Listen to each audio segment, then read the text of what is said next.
LG G17Q di akhir tahun 2023 atau awal tahun 2024 ini, dia itu harganya sekarang hanya di 1,3 jutaan. Yang cukup menarik, apalagi buat kalian para audiophile, ini HP yang ada Hi-Fi Quad-Deck. Mari kita langsung aja review LG G7 di akhir tahun 2023.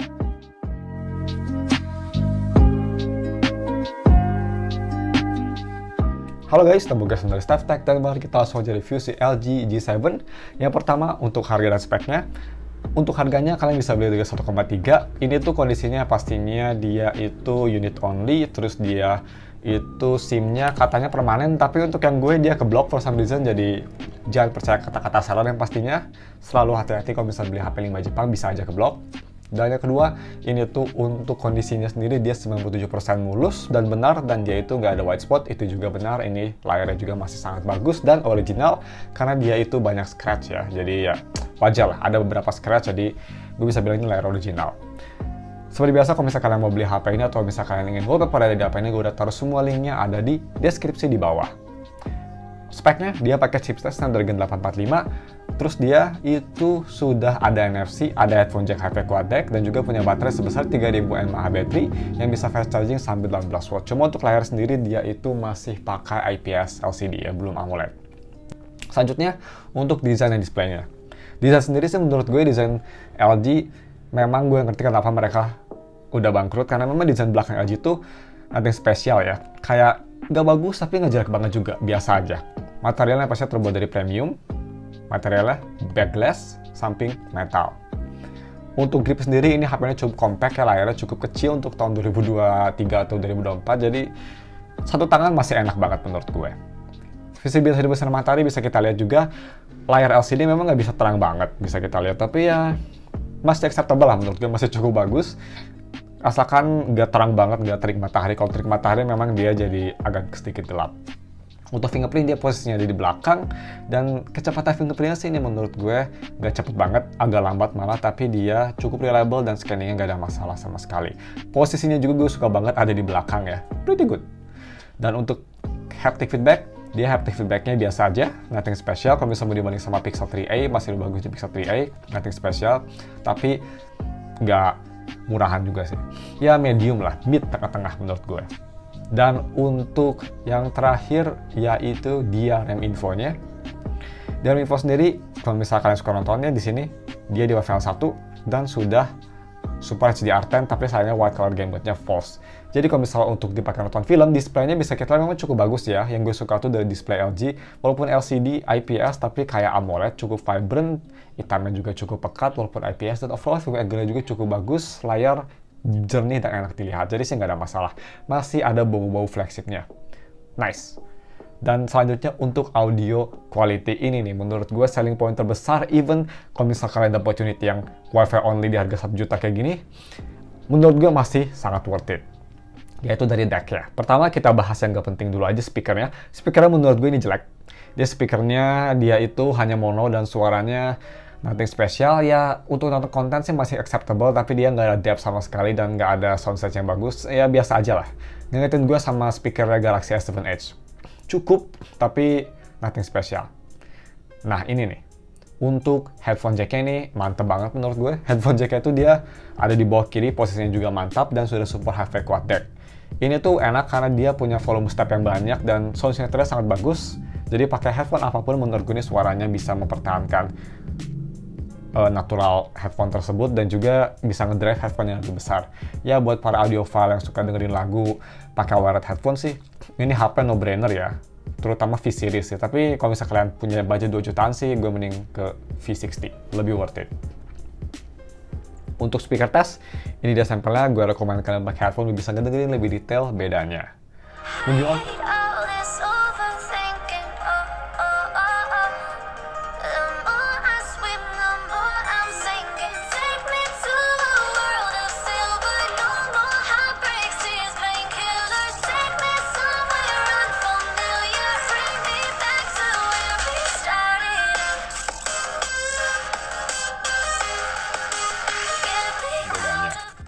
Moving on ke kamera quality-nya, ini juga surprisingly di harga 1 jutaan, menurut gue ini kamera quality-nya terbaik deh.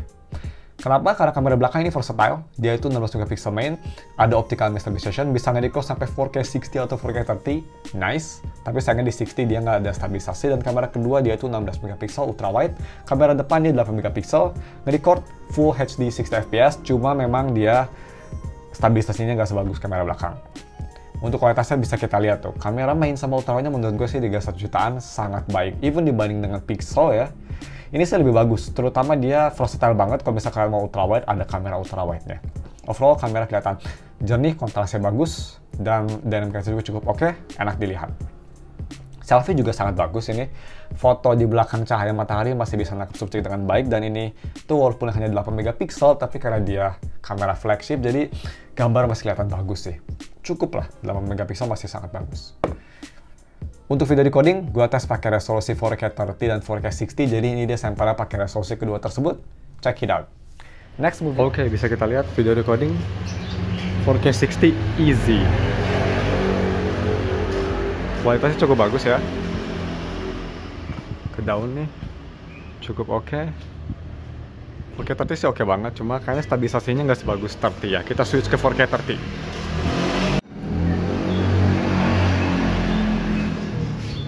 Nah ini dia 4K 30 yang menurut gue pas banget. Stabilisasi oke, kualitas bagus, dan nggak berat. Sweet spot. Fokus sama oke-nya.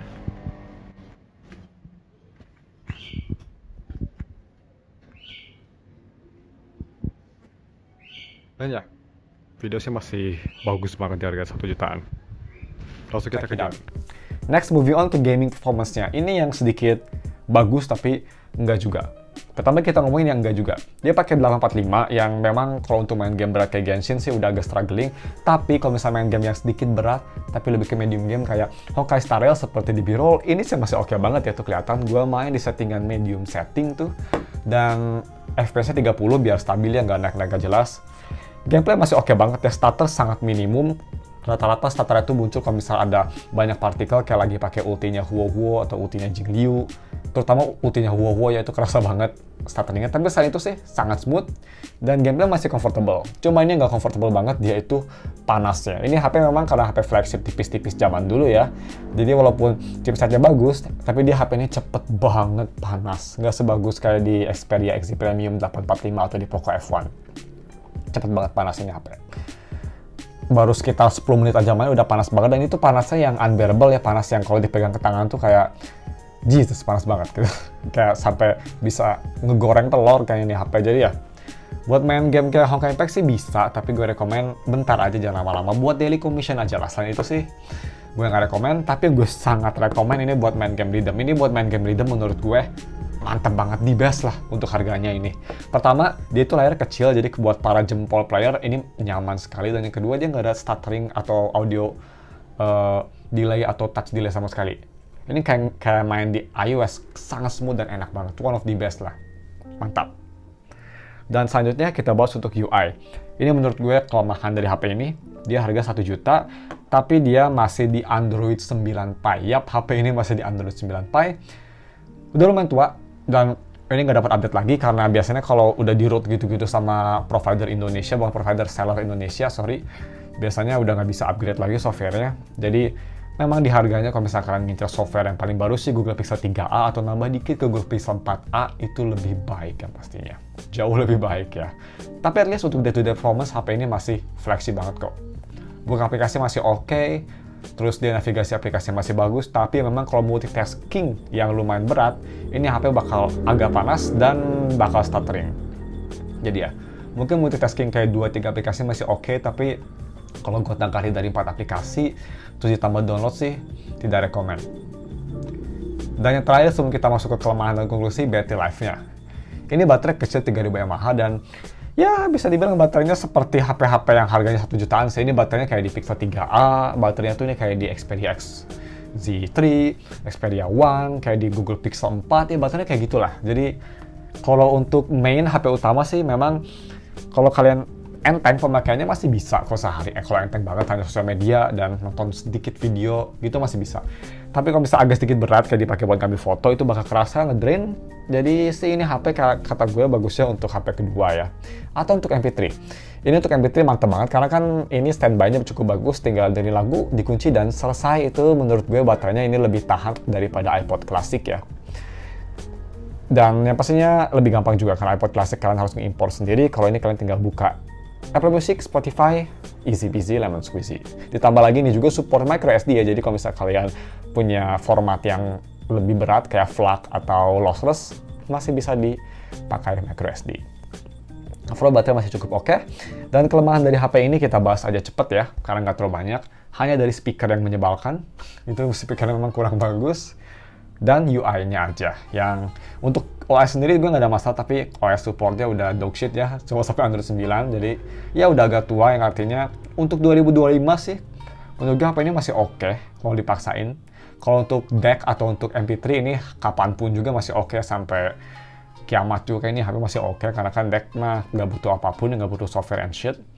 Kalian tinggal infuse aja, walaupun nanti Apple Music nggak support juga, tinggal masukin aja pakai micro SD, lossless audionya, download MP3 player, done.